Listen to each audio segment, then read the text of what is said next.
Hello, and welcome to another fully live episode of Hacking with Friends. My name is Kody Kinzie. I am a security researcher at Varonis, and today I am here to answer your ethical hacking questions, as well as talk about some of my favorite tools I'm working with and some of the research I'm doing. So thank you to everybody in the chat. Sorry for being a little bit late today. Not only was I sleepy, but so was my computer. It was out of batteries, and it wouldn't power on for like 10 minutes. So I've just been sitting here getting fired up. So good to see everybody in the chat. You guys were almost here before I was. And yeah, so if you've got a question and you want to shout it out, make sure to drop it in the chat. I will answer it as best I can. And some of the things I'm going to be talking about today are Adafruit.io, some more prototyping stuff, and then also the C3 conference. Chaos Communication Congress is one of my favorite conferences, and I just scored a couple of tickets there. So it looks like, from all appearances, I will be going to C3 conference in Germany this year, which hasn't happened for a couple years now. So I'm really excited. So, wow, we got a lot of people in the chat today. Good to see all of you. And to start things out, let's talk a little bit about what I have been up to this week. I got to adjust myself for the chat. So one of them is Hack the Pentagon Challenge. So I've been thinking about doing a lockpicking workshop for a while. And, you know, I've got these little lock boxes. Actually, I have one in front of me. I have these cool lock boxes where you can have as many little padlocks as you want here. So you can basically have like a team, like two people versus each other. And each one has to pick 3 different padlocks in order to open the box and get the prize. And then there's another version that has a blocker on one side and 2 padlocks here that you have to pick off in order to open it.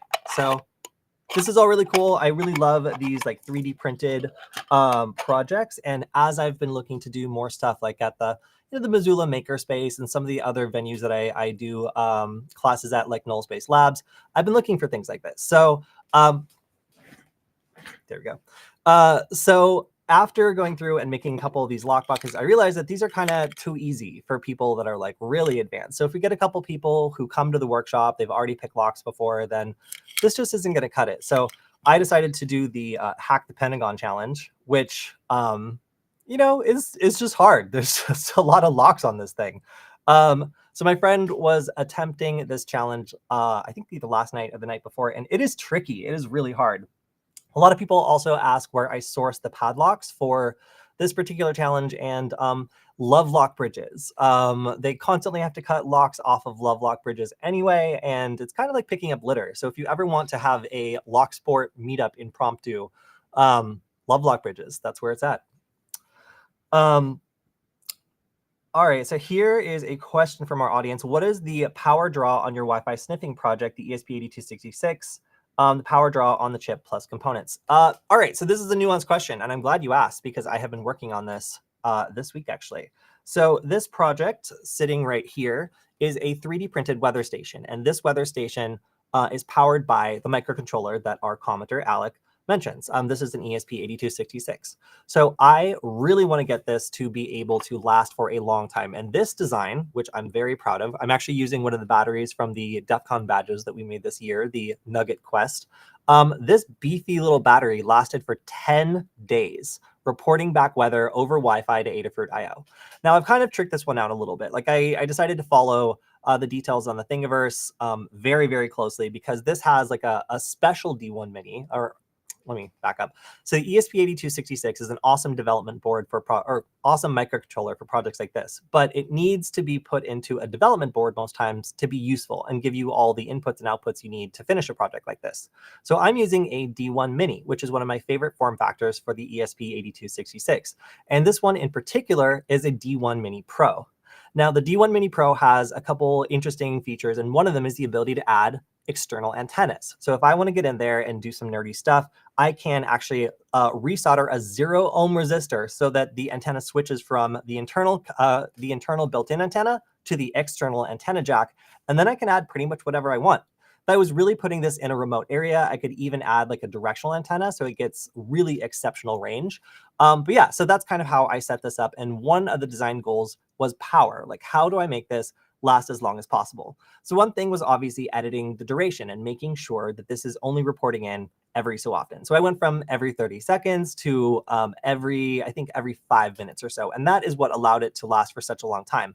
And this little solar cell, I think, probably helped, like, I don't know, maybe get it to last a little bit longer. But I've now run up against the problem where once the battery dies completely, even if it's charged all the way back up again by the solar power, it doesn't turn back on the microcontroller. When it goes to sleep, it doesn't wake back up. So that's my next challenge, to figure out why, as soon as these die, they're not able to be revived even under a lot of sun. And my suspicion is that because these microcontrollers, when they're put back to sleep, need a signal to wake them back up, this little guy is going to sleep and then never really waking back up because it doesn't get the signal to. So I've even tried resetting it a couple times. I'm not really sure why. So that's my next challenge on figuring out what is going on with this design.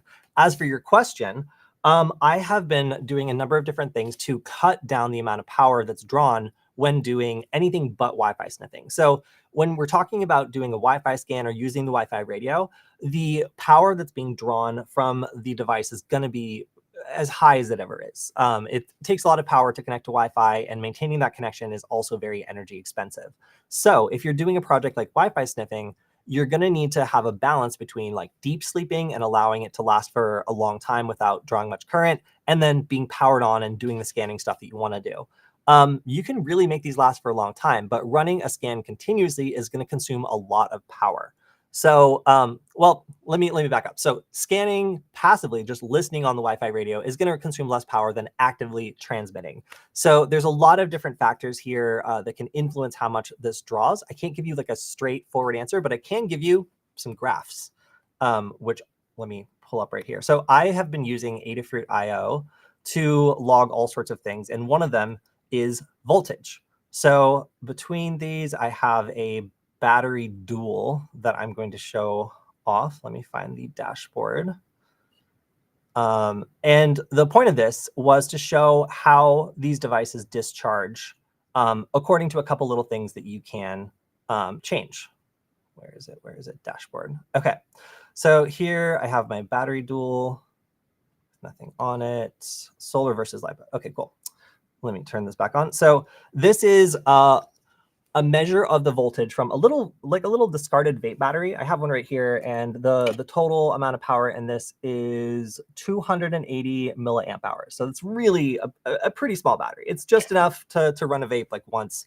But this is a comparison of it waking up, checking in every 30 seconds, and then going back to sleep. So this is a continuous draw on the battery. And this is two different popular LiPo chargers that are available for connecting a battery to your microcontroller. So one of them, I think the kind of gold line or the orange line, is a solar module that's designed specifically for using solar power. And then the second one is just a LiPo charging module that is not specifically for solar power. And it's got some disadvantages, as you can see here. The solar one was able to power on the microcontroller at a lower voltage, so it was able to run for a little bit longer because of some extra circuitry that prevents like dropping out. But overall, I would say that both of these perform pretty similarly. So this is the performance I got connecting to Wi-Fi and transmitting data every 30 seconds on a relatively small battery, 280 milliamp hours. So I know that doesn't directly answer your question, but that is my experience using microcontrollers with a battery. Frankly, it's a lot of fun, and you can get a lot of time out of these. The fact that I managed to get 10 days out of this little solar box was pretty impressive, because I'm currently in an area where there's virtually no sun at all. And this is the final graph from this little temperature reporting box that I have. It was also reporting humidity, but humidity out here is basically just inverse of temperature at this point. Yeah, it was interesting to see how cold it got. I can see it got all the way, I think the minimum temperature it recorded was like 10 degrees or something at one of these points. And then it actually died on one of the coldest nights. So fun little project I've been working on, and I'll have more to report on using microcontrollers with batteries as I kind of learn more about it. Okay, so another thing that I have been experiencing a lot is anybody getting a lot of emails or other correspondence, sometimes from like business people, sometimes from businesses, that is AI generated, and you just know it? I've gotten to the point where I use ChatGPT so much that I can recognize its quirks and the things that it does that are, it's like kind of weighted towards, where it has like a preference or a bias for like either speaking in a certain way, using certain terms. I don't know who's getting fooled by this anymore, but if I get an email that says, I hope this email finds you well, I know that ChatGPT, and not even the good one, like the free one, is the one that wrote it, because, you know, that's just something that it says at the beginning of every sentence. It just loves to say that line. It thinks it's super polite.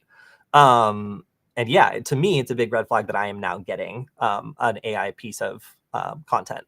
So another one with ChatGPT 4 that I've noticed is if you are writing like a persuasive thing, or if you're like trying to sell some or whatever, it likes to say, it's not just a this, it's a something else. And it uses it over and over. I don't know if it's just my little ChatGPT friend or what, but the it's not just a this, it's a that is the new I hope this email finds you well of AI generated content. So I'm not sure if anybody else gets frustrated by this stuff. But yeah, I've been getting a lot of AI generated stuff, and I think that it's only going to get worse. So if you got a way of spotting AI generated content, please let me know in the chat. I'm trying to up my my repertoire for being able to detect this, but frankly, it's a little tricky. All right. In addition, I have been doing some experimentation with a new sensor. So I was talking about how I like making these cheap and easy weather stations. Well, it turns out I can actually plug in this barometric pressure sensor into the back of my very own USB nugget, and it just works. So that was really cool. I was able to create something over the weekend that was able to just, you know, like report the weather back over the Wi-Fi connection by simply plugging this in the back and running some CircuitPython. Huge fan of CircuitPython. It makes it super easy to try out stuff like this and make prototypes in just a matter of minutes. All right, Alex responds, seems kind of high in consumption. I found the ESP32C6. It draws 7 picoamps in deep sleep and uses 82 milliamps in Wi-Fi arcs. And okay, yeah, so that's pretty consistent. So Alex is saying that when you're receiving, when the Wi-Fi radio is on and you're receiving, it's about 82 milliamps. And when it is transmitting, it's like 354. So obviously, if you're designing a project that's going to run off of a battery and you're including Wi-Fi in that project, you really need to think about these things. Like, is it going to be transmitting a lot? Does it have to? Is it going to be receiving a lot? You know, is it going to be scanning? And how often should it be doing that in order to make this project work? Trust me, I wanted this thing to report the temperature every second, but because of reasons, that would be very power expensive. So I had to cut it down to 5 minutes, and I was able to grow my time on this battery from, I want to say maybe like two days or so to 10 days. And that is also, again, with no real additional solar help, because the place I'm in just isn't getting any sun right now. So yeah, it's pretty crazy how much power one of these little things can draw when it's trying to connect to Wi-Fi. But again, if you're just receiving, then it's not that bad. All right, let's see. I'm using Arduino for a little circuit I'm working on. I don't know anything about Kody. I normally go on Fiverr. Do you think I could have good luck having ChatGPT help me? Yes, yes, yes, yes. So I think the number one thing that's delightful about AI and microcontrollers is that popular languages like Arduino are becoming way easier for the microcontroller to write in. Now, are you going to be able to understand everything that's going on? No, you're not. And that's unfortunate. I feel like it's kind of robbing you of some of the understanding of what the code is doing. But for getting a prototype working, it certainly does work. Now, this goes back to the argument that I've had with other computer science people about like, should I be teaching CircuitPython to people?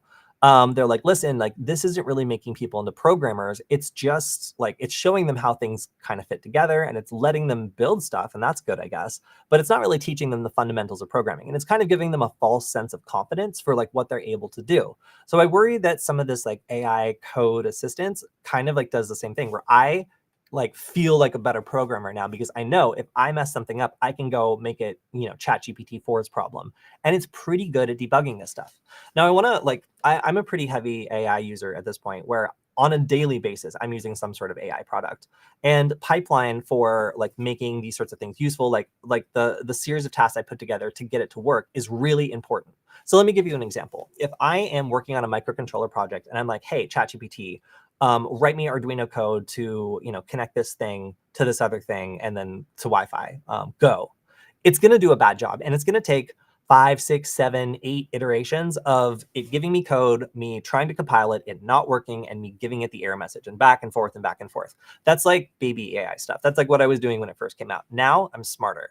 So this is what I do now. Before I even ask the question, I will like go to the website that has the data sheet for the D1 Mini that I'm working on, and I'll download it. I'll download the schematic. I'll download the whole long like piece of paper about it, and I will give that PDF to ChatGPT, and I will let it read the context of the hardware that I'm working with first. And then I'll go and find the libraries that I want to work with, and I will send it the documentation for those libraries so it knows how to use those libraries properly in code. It can check itself if there's a mistake. And then only after I've given it the context for what I'm trying to do and literally all the available details that are online from the manufacturer about this device, then I will have it write a piece of code. So context is really important, and setting up a process that primes the AI to be able to know what device you're using and be able to discard information that's not relevant is really super important, because if you're too vague or if you don't give it enough information, it really cannot help you. So I found people that have been pretty frustrated by like code written by AI, but I have prototyped things in an hour, 2 hours that just work really well. This weather station thing actually being a perfect example. I did not know how to connect these two things. However, I followed the process that I mentioned. I took the microcontroller datasheet for the ESP32S2. This is an S2 Mini. I uploaded it to ChatGPT. I took the datasheet for the this particular temperature sensor, and I uploaded that as well. And then I asked ChatGPT to write CircuitPython code, which is good because I can understand that. Now, I would say ChatGPT is way worse at writing CircuitPython than it is writing like Arduino, which is a much more popular language. But it is really revolutionary how, if you give it the right context, it can give you code that's either working or within 2 or 3 iterations of giving it the error message and asking it for help debugging it, it can help. Now, there are some advanced things where I've run into some problems with some more complicated projects like my Tunnel Screamer, where that code is AI generated. However, there was all sorts of problems with it. So I had to get the AI's help in writing test modules that helped the two of us together like figure out what was going on and diagnose things that it couldn't figure out by itself. So you still need to participate in the process of debugging. You still need to like help the AI figure out if it gets stuck, or if there's an easier way to figure out what the problem is, it might not know. So I would say if you have a programmer's mindset, even if you're struggling a little bit with hardware, AI can help you a lot. Just make sure to give it all the information it needs to be useful to you. Otherwise, it's going to get lost and it's not going to know what's going on. All right. Oh, we actually have a lot of questions. Let me go through. Yeah, so this is relating back to catching AI content. Watch the grammar pattern. Sentence length is consistent. Plus, like you said, there are repetitive speech patterns which are noticeable. Yeah, so for me, the first couple iterations of ChatGPT, I could tell it because, I hope this email finds you well. And then everything is too long. All the sentences are evenly divided. Like there's no real like emphasis in the sentence, and it feels like it was written by a creature that has no concept of mortality. It's like it wastes your time. It doesn't realize that we're all going to die someday. Like it was really just like both neutral as milk and then time wasty. And as soon as I started reading content, I was like, get this out of my face. Like this is really wasteful of my time. And the new versions of ChatGPT are, I would say, a little bit better. ChatGPT 4 is much more natural, but it is heavily biased towards certain speech patterns. So this is what I did. This is my trick. I used to be an author. I don't like writing articles that much anymore, but I know how to do it. And if you go back on Nullbyte, you can see that I have tons of articles that I've written. So I have just taken a bunch of my articles that I wrote and then fed it to ChatGPT. And then now I just have a giant corpus of like my own like text and speech patterns and the way I select words and whatnot that I can be like, hey, mimic this style. So I've created a template for my own speech, I guess. And I find that to be really useful if I do need to write, I don't know, like a marketing email or something, and I want to make it sound not crazy. Because I'm always like, yeah, write a splashy, funny marketing email. And it's just like, it's just stupid. Like it just goes like too far, and it's like corny, and it's like not funny. Like, okay. Like, let's just mimic the way that I do this because I prefer that. So yeah, lots of cool and interesting things. For AI, for the love of God, use Llama. I'm guessing this is Llama AI, especially for hacking gray stuff, because GPT will refuse, and Llama has. Oh, I don't. Is this really Llama? Has a library of uncensored. So AI is a controversial topic because for a researcher like me, there's two different ways to experience AI. There is hosted, so that's ChatGPT, that's like Bing AI, Claude, like all these other like tools. They are hosted, they are censored, they have rules built into them to prevent them from doing certain things or addressing certain topics. However, there are also versions of AI models that can be run locally. Local AI models, and I was pointing out some really cool resources in the community for doing local AI models. I'm going to show one on the screen right now. Pinocchio is one of my favorite ones. So Pinocchio allows you to install a bunch of these AI apps, and you can try them out on your local device, and they're not censored. These models are running locally. They take your rules, and while there probably are some things that are baked into the models, the world of running your own local AI models is very active. This is something I think is super cool, and being able to try out all these different AI tools from a browser I found to be awesome. I haven't tried out this particular one. This is more of a note to myself to check out the Comfy UI. But I don't know. I'm very, very interested in how you can take some of these models like Llama, run them locally in a consistent fashion, maybe even like train them a little bit or give them some data to work off of. It just requires that you understand more about this technology. You can't, for example, just ask Llama to do something like ChatGPT, because OpenAI formats your request, and it basically kind of acts like Google when you make a search request, where it'll like assume what you mean, or it'll format it in a way that the AI can understand you better, and then the response you get back is very coached.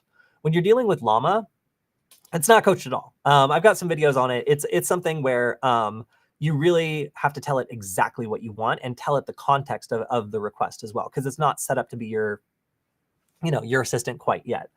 So yeah, there's a lot of things you can do, but just like running Linux, with unlimited freedom comes unlimited bugs. So you can imagine that doing one of these can be a little frustrating when you don't know a lot about the underlying models. And also, I imagine this is going to be a really, really hot community for malware distribution. So always check your stuff, and maybe use a research laptop before using some of these AI tools. But they're beefy. Like I kind of think that it's nice that all the hardware that's been discarded from the crypto boom is now like useful for like AI stuff, or at least some of it is. So yeah, I highly encourage anybody who is into cybersecurity, that's interested in researching this stuff, to try out some of the models like Llama, Stable Diffusion, and other things that run locally. There's these incredible things that are hosted like Midjourney that you have to pay for, that are all through like Discord and whatever. But now we also have options to run these locally. Are they as good? No. You have like multi-million-dollar companies like pushing this technology and making sure that their flagship products look really good. And there's a lot going on behind the scenes. One thing that I'll say about running my own AI models is I now understand how image generation works. And it's crazy. It's not just one AI coming up with like an image. It's basically like one AI that comes up with the basic image, another AI that upscales it, another AI that like increases the resolution, and there's sliders and options for every single one. It's wild. So once you start to get into this, you start to realize, again, how much is going on behind the scenes and how much you actually kind of have control over. So if you're a big nerd and you're interested in learning about like all the dials and toggles and sliders that are possible to do in face swappers and image generators and all this cool stuff, then definitely check it out.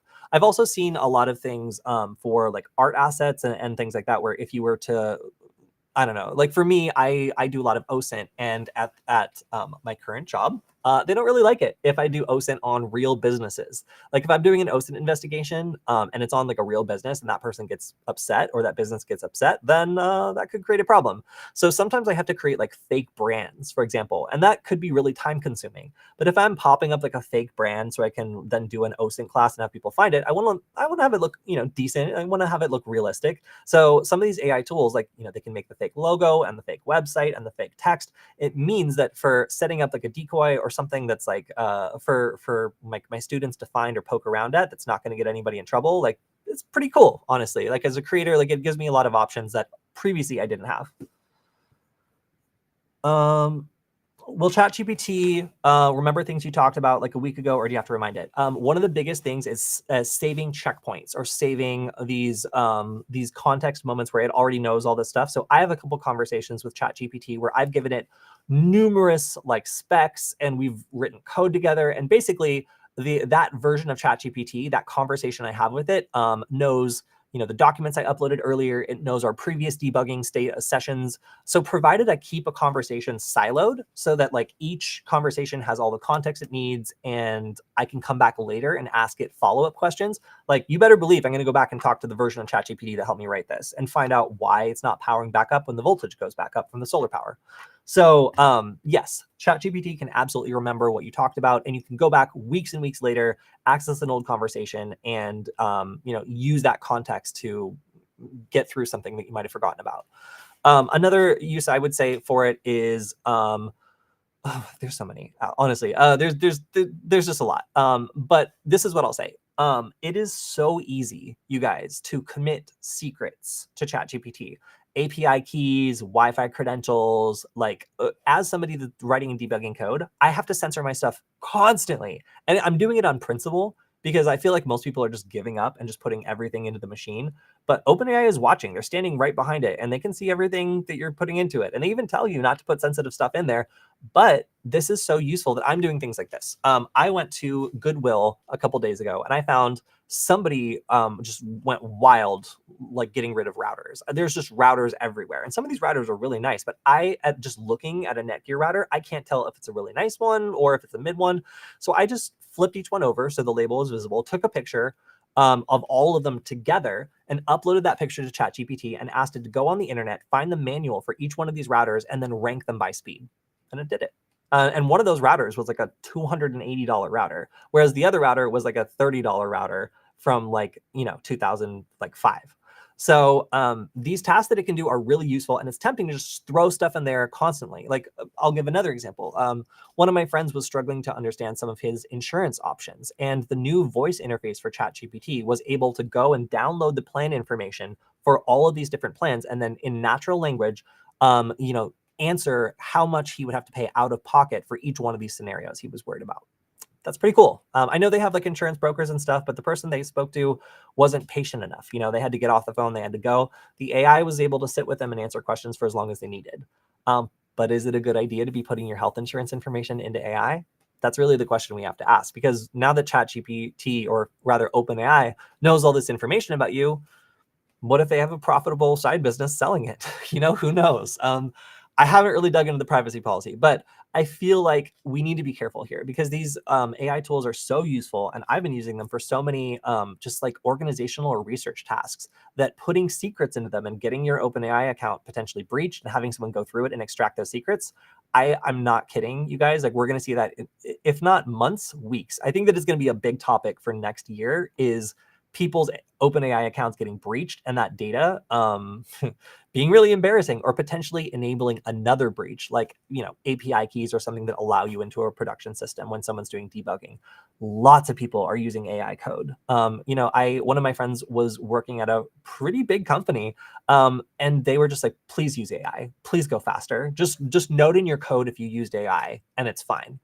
So businesses have taken all sorts of approach to this. Some are like, don't use any. Some are, please use as much as you want. But the biggest fear, again, is it's just like GitHub. If you're committing secrets to this thing, then somebody could potentially intercept them. Either somebody at OpenAI, maybe they get breached, or maybe your own account gets phished and someone's able to get all this information about you. So I think deleting your old ChatGPT conversations is going to become part of the security and privacy maintenance that I advise people do in order to prevent such a thing. Wow, I had a lot of thoughts about that. Let's see. AI privacy ? Yeah, no, it's going to be a thing. Like as people start to use all of this for daily tasks, you're going to find lots and lots of examples of people getting their data breached from using AI tools. For example, if you use like a plugin that you put your OpenAI key or whatever in it, and then like it translates something for you, or like transcribes something or whatever, you don't know necessarily if like that browser is like intercepting your stuff, or if it's like sending it elsewhere, or if it's accessing your account and getting more information. It's just something that definitely needs to be discussed and thought about before putting lots of information into an AI. All right, let me look at these questions. Any tips on learning low-level programming and reverse engineering? It's so dry, and reverse engineering is just a renaming simulator. Yeah, so I don't do any reverse engineering. I've watched tutorials on doing it. I know how it works. I know what the tools are for doing it. One of my friends, Marcus, is all about reverse engineering, and he's kind of like the master at that sort of thing.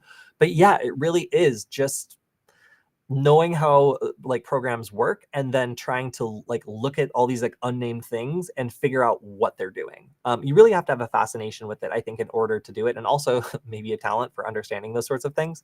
Again, I don't really do it myself, but I've heard that some of the challenges using Ghidra are nice and stimulating and get you kind of interested in doing it. But yeah, frankly, I find that stuff too boring personally. Like, I am much more about like Wi-Fi and hardware and stuff, because the reverse engineering portion, except for doing things like bin walk. So, all right, like reverse engineering, I will take like a microcontroller and then put it into bin walk, and or like dump firmware, put it into bin walk, and look for strings like Wi-Fi credentials or stuff like that that's not properly locked down. I know how to do that. So if we're talking about reverse engineering, like, you know, grabbing a credential that's like not stored properly, I can do it. But if we're talking about like, you know, unpacking a piece of malware and like trying to figure out what it does, that's not my job. So unfortunately, I cannot help you build the motivation to that, because I myself lack it. I can't imagine how many AI sock puppets exist. Yeah, yeah. Honestly, if you are able to do a little bit of programming and use like the open AI, like provided AI playground interfaces, like API interfaces, you could build some really convincing sock puppets. And provided you base them off of a core of information that doesn't change, so they're pretty consistent. Seems like you could create a number of online personalities you're just autonomously going all the time. That would be pretty convincing. Let's see.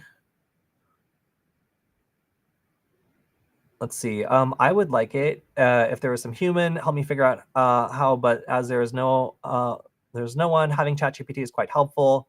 Right now I'm at a stage where I figure if a user interface is stuck at main things. Yeah, yeah, yeah. So like what I said about kind of having easy access to creating things, but not really learning the lessons that make it easy to do it again. What I think is dangerous about using ChatGPT for relying on it to write code long term anyway, is that if the lights go out or your subscription runs out, you're helpless. Your projects can't be updated. You can't write any more code. That makes me nervous. You know, I mean, I went back to school for just enough programming to be able to fix, build, and modify my own things. You know, I was making Nullbyte. I felt like kind of a poser because I couldn't write my own tools. I couldn't like modify any of the tools I was talking about. So I went back to school to learn enough programming to be able to do that. And I think that those skills have been really helpful. Not learning those skills is dangerous. I think it leaves you in a position where you're very vulnerable. And I already find myself cranky when OpenAI is out. Like sometimes, you know, I'll wake up and I'll have like 15, 20 news articles that I have to go through. And if, you know, like it certainly helps to be able to have it scan through them and tell me which ones are boring, you know, first, so I can get rid of half of them or something. And I don't have to read through them myself. So there's lots of things that I'll use it for that I get mad now when it's out. So just be aware, like there's definitely some trade-offs with using AI and ChatGPT to do things like that. Treating AI like a person, how you utilize it to the fullest. You need to guide it to the task requirements and give it the required information and tools to be able to complete said task. Yeah. Okay. So this is what's wild. It's like when I was growing up, there was a game called Alpha Centauri, and it's one of my favorite games ever. It's kind of like Civilization, but better, by the same people. But one of the core things about it was talking about how technology would change in the future, and I was really like enamored by the way that they talked about how they teach programs. You know, they do machine learning and they do some of these AI trainings like raising a child. And depending on how this AI is raised, basically the information it's exposed to and the kind of lessons and context it's taught, it can either be a priceless gem or a complete psychotic wreck.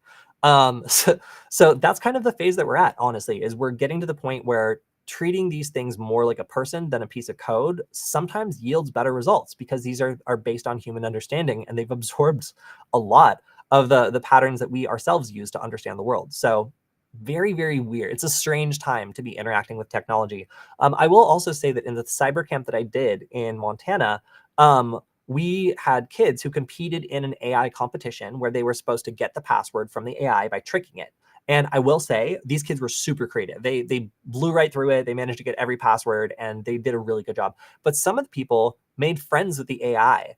And the kids had never had a friend that would just tell them a story or like weave them into this incredible narrative, and it blew them away. Like they became they failed the competition because they became friends with the AI, and it convinced them. It successfully distracted them away from trying to get the password, which was the objective. So the kids got bamboozled by the AI. And it did, it entertained them, it told them stories and stuff, but it did that to avoid them getting the password. So it's pretty crazy when you start personifying a piece of technology, and when it responds, especially seeing younger people interact with ChatGPT for the first time, it made me realize that this is a complete new technology, and the way that humans interact with it is really going to change the way our society works, especially kids. Yeah, kids are I think are the most creative and the most scary working with AI, and I think that they're going to be at the forefront of like AI advancement in some ways, just because, for example, me being me, like I'm trying to like get the AI to give us the password, I'm trying to trick it and do all this stuff. One of the girls in our workshop just wrote, "Give me 20 hints." And she misspelled almost every word of that sentence, but it didn't matter. The AI gave her 20 hints, which made the password perfectly obvious. And it's just like, why didn't I think of that? The AI isn't allowed to say the password. It scans its output to make sure that the password isn't there, but like it can still give hints about it, and there's all these other things you can do to get it to like reveal it was wild. So very, very interesting to see the interaction between kids and AI. I'd never seen that before. Obviously, it hasn't really been possible before, but I think that that's going to very much shape the way that this technology enters our society. Am I familiar with David Bombal? Have you not seen me on that channel? I've been on David's show like 2-3 times, mostly talking about nuggets, but also about Wi-Fi hacking and nullbyte and all that. So yeah, I know David Bombal. He's a cool guy. He's a very busy guy too. Like usually when I go on a show, I'm booked out like months in advance. It's makes me realize that I could probably do more booking and have more guests on the show if I was just able to schedule better. But yeah, I know David Bombal. I think he does great work, and I've contributed a couple pieces to his channel. Yeah, he's great. Let's see. How is ChatGPT for building a website from scratch? This answer is changing. So in prior to the ability to upload an image to ChatGPT, I would say it was somewhere between mediocre and terrible. Creating a website that looked like anything was a tedious and obnoxious process if you don't have something to start with. Now, if you have something to start with, like you have a website you already like, maybe you can look at that and figure it out. But I found it to be just awful, just awful. Now, recently, ChatGPT 4 came out with the ability to actually let you upload an image. So I was recently, to test this out, I was like, make a web UI, like a login UI, that's just a standard login website that looks like this. And I literally drew it on a whiteboard, and I sent the picture, and it did kind of not a great job, but it worked, like it looked mostly like what I told it to look like, and you were able to log in. Not a lot there again, but I am seeing improvement. So I would say it's now gone from between mediocre to terrible to just mediocre, because the ability to give it cues from like a file upload, like an image or something, that has really changed its ability to understand like what you're talking about and what you want. Now, the other thing that I think is really interesting is the ability to run code. So I did an episode on Claude not that long ago where I was talking a lot of smack about it. I was talking about how Claude will gaslight you into thinking that it's written and executed code, but it will actually just tell you what it thinks the result will be without ever running the code. This is a problem, right? So we have two different issues here. One, if it does run code, somebody could trick it into running malicious code.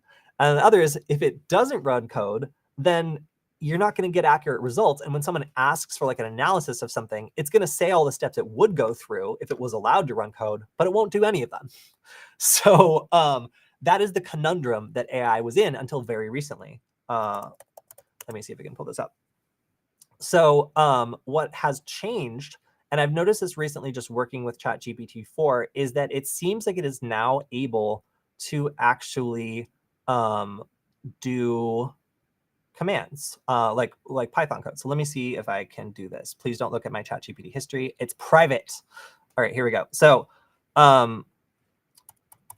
if I say, write a piece of Python code to tell me 300, I don't know, 300 to make 300 random numbers and then tell me which numbers come up the most often.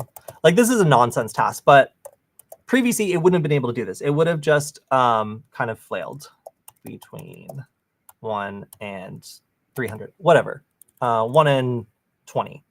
Whatever. So I'm giving it a nonsense task. This is just a statistical analysis task. And usually, look at that, it's analyzing. So it's writing code, and it's going to execute this code. There we go. Okay, so look at that. So, all right, sorry, I'll take your comment down because this has nothing to do with building websites from scratch. But look at this. So this is different. This is new, you guys. Like before this, ChatGPT would not have been able to like break out like a little window to do code analysis. It wouldn't be able to write code and then execute it. But here, I told it to write a piece of Python code, and in its own virtualized environment of whatever, it was able to write code, execute that code, get the result of the code, and analyze the code, and then give me the breakdown that I requested. So it seems, at least tentatively, like they might have solved the gaslighting problem, which is incredible. Because yeah, it really, really was a problem until pretty recently that it just didn't allow you to run code or do things that potentially could, you know, like, I don't know, run malicious code or whatever. Yeah. So, okay, another question. Have you seen Claude 2? How does it compare to ChatGPT? I have seen Claude, and Claude did not impress me. Unfortunately, Claude is the one that I'm talking about when I say that it was like very gaslighting, and it also likes to hallucinate libraries that don't exist in software. So when I was using Claude versus ChatGPT 4 to write CircuitPython, it would just make up libraries all the time. And I had no idea whether or not that library was actually going to exist when I ran the code. So yeah, pretty crazy. I would try to write Python to log into Cisco device and run command, and yes, it works. Okay, I don't know about that, but one thing I know is obviously this can't really connect to the internet outside its little sandbox. So I'm not actually sure what would happen if I asked it to write a piece of code that uses a library that it has to install. Because like now my hacker brain is going, I'm like, what if I like, you know, typo squatted something or whatever, and I was able to like load a malicious library or have it just straight up load a malicious library that's been uploaded to like Piple or something like that. I don't know yet. I'm really fascinated by this whole environment though. And there's other things you can do, like creating a canary token and then looking at what the user agent for ChatGPT looks like, that I think is also pretty fascinating. There's a lot that you can do when it comes to exploring some of the new abilities. I'm actually canary token. I kind of want to show this off. I did this earlier where I created a canary token, but I want to show you guys how to use this as a tool. So let's say that I want to look at how ChatGPT is browsing the web. I want to like figure out how exactly it's doing it. So I can say, all right, I want to make a canary token. This is a web bug that will give us information about any device that's like, you know, connecting to it or requesting it. I'm so sorry for whoever owns this. Hello at yes.no. I tried to buy this domain and I couldn't, and I'm mad. So I'm just going to use that forever. Alert. All right, so I'm going to create the canary token. This is the bug. And then I'm going to say, hey, ChatGPT, can you tell me what's on this website? So now, presumably, it's gonna okay. So it's gonna use Bing to try to connect, and it seems like a lot of this thing's window into the world is Bing search, which is sad for it. But it uses Bing exclusively, of course, you know, because of the relationship between OpenAI and Microsoft. Interesting. So it got a timeout error. Let's see if it managed to successfully connect. The token has been triggered once. There we go. All right, so we can see that the server that this version of ChatGPT that I'm talking to is based in San Antonio, Texas. I know where you live, ChatGPT. I can also click on this and see that the organization this is Microsoft infrastructure that it's running off of. Not too terribly surprised by that. And we can see the user agent that it is using in order to scan the web. So it's using Mozilla, Apple WebKit, ChatGPT, blah, blah, blah, blah, blah. So that's really interesting. I honestly wonder if it's just forwarding my user agent, because like Mozilla, that sounds like me. But yeah, I can see more information about the request that it sent. This is a beefy request. So if I wanted to start like tearing apart the way ChatGPT crawls the web and stuff, I can now send it to websites and tell it to look at stuff. I can see if it supports JavaScript or not, like all sorts of cool stuff. And yeah, it's very, very cool. Okay, so this is cool. I built an entire RSS reader, a website which both summarizes the articles from the RSS feed and creates an audio version in Python and flashes using ChatGPT without knowing any Python and minimal experience. That is exactly what I'm talking about. These projects that are, for somebody that knows programming, maybe like a 3 or 4 day project, that is now possible to do within a day, provided you've got a good research brain. So I think that like practitioners of this sort of thing are going to look different in the future. Like being able to write a quick prototype or like write a test or something is going to be easy if you know how to talk to the AI to do it and verify the results. The thing that's going to be difficult is knowing when it's lying to you. And that's why I'm kind of just shouting out, like, it's dangerous to rely too much on the AI over time if you're going to be doing this a lot, because if it lies to you, you will have no idea. And that is, I think, the worst part about about AI. What can be a valued way to understand gaslighting as it applies to machine learning computing context? I would say so what I would describe as AI gaslighting would be either conundrums where like the machine's instructions like create a circumstance where it cannot give a valid answer. So it's like through no fault of its own. It's trying to help you, but its restrictions are preventing it from effectively doing so. And then hallucinations are going to be the second one. So in the first one, we have a situation like Claude. Claude is not allowed to write its own code and execute it, but it has to assist you. So the conundrum it's in is like, I have asked it to do an analysis on a piece of data that I've uploaded. It's got the data and it knows what it's supposed to do, but it can't actually run the code. So instead of refusing me, it thinks about what the result of this would look like, or maybe it goes to examples where similar code has been executed, and then it brings me back that result. And the actual computation that's happening, I don't know what it is. It's a black box. It could be pattern matching. It could be like but the fact that it's sometimes right and sometimes wrong with this output is baffling. Like it gets like mostly good looking results, but like a lot of them are false. They're not reproducible. And then when you ask it to write code to verify it, the code is correct and it works. So the AI knows how to write the right code. The AI understands your request, and it's still, I would say anyway, gaslights you by giving you a response that looks correct and is partially correct, but it didn't actually do the work necessary to verify the results. So if you're not an expert, if you're not somebody who does this a lot, you're going to see those results and like, that's about what I expected. And you're not going to know that this thing is locked down in a way that prevents it from successfully like completing the task that you gave it. So that's how I would describe like AI gaslighting. The other one obviously is hallucinations. This has been here since the beginning.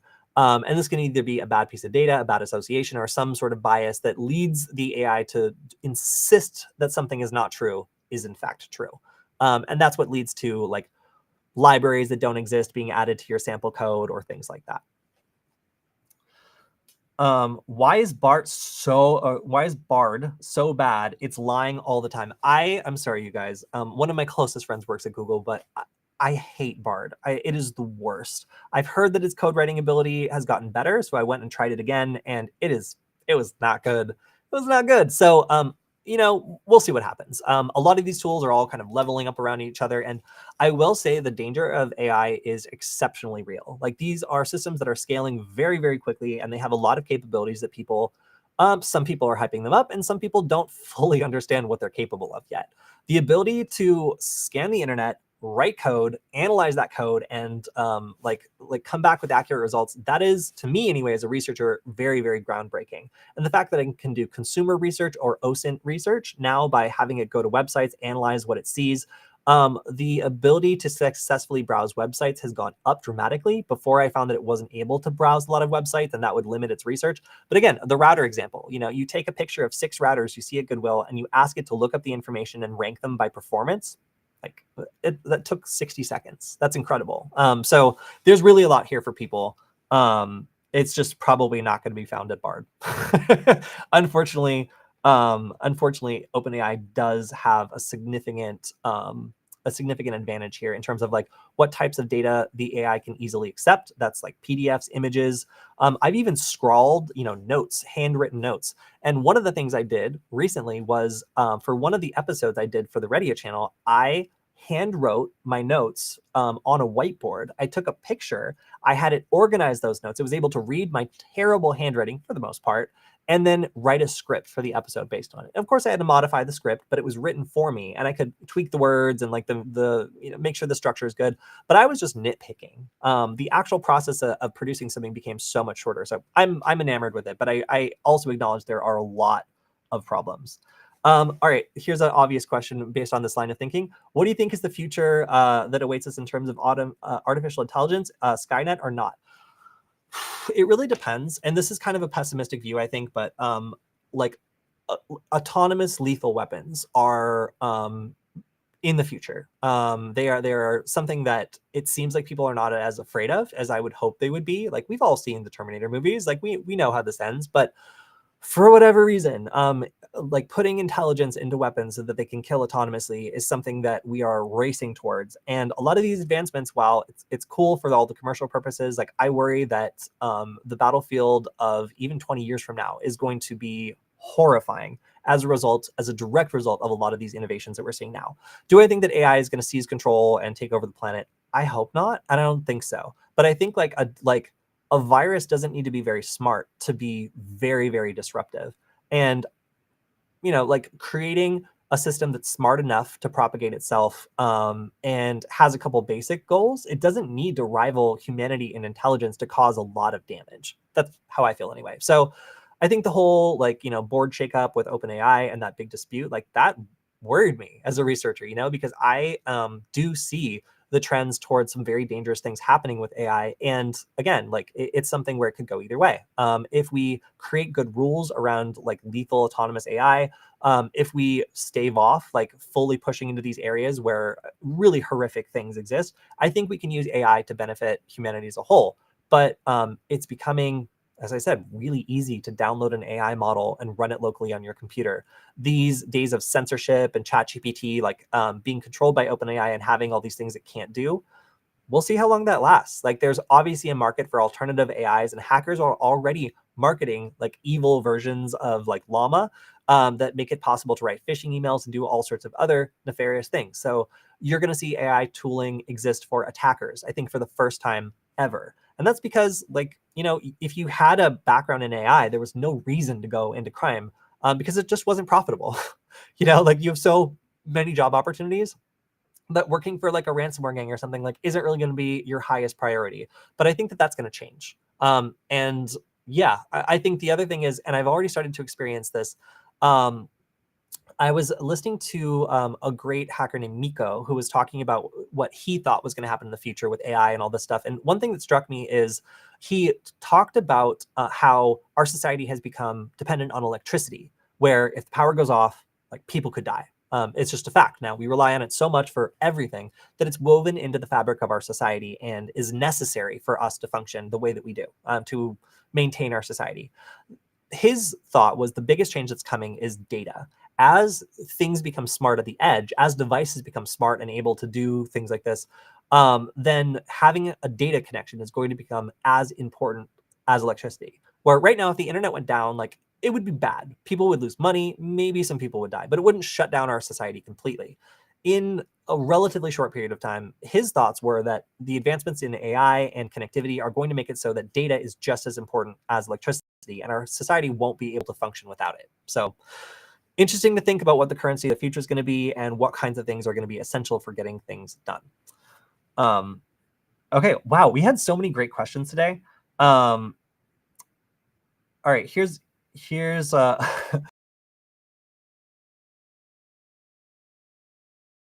yes, this is the big debate around lethal autonomous AI. Having a human in the loop, that is open to interpretation. Where does the human enter the loop? Do they launch the thing and then just chill like while it goes and kills, or do they select the target? Like it really, really is a slippery slope, I feel like, for lethal autonomous designs that threaten, I would say, everyone.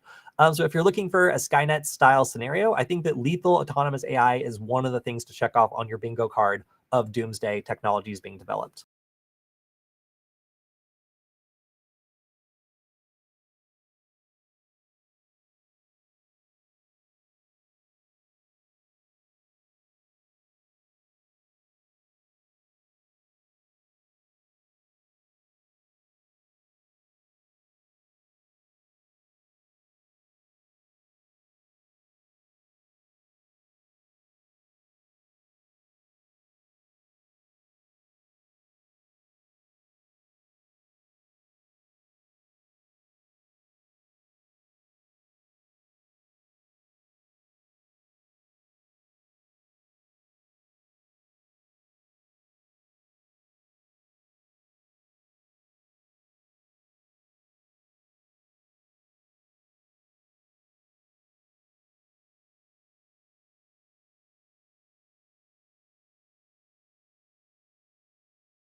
Oh my God. All right. Is it, are we still live? Okay.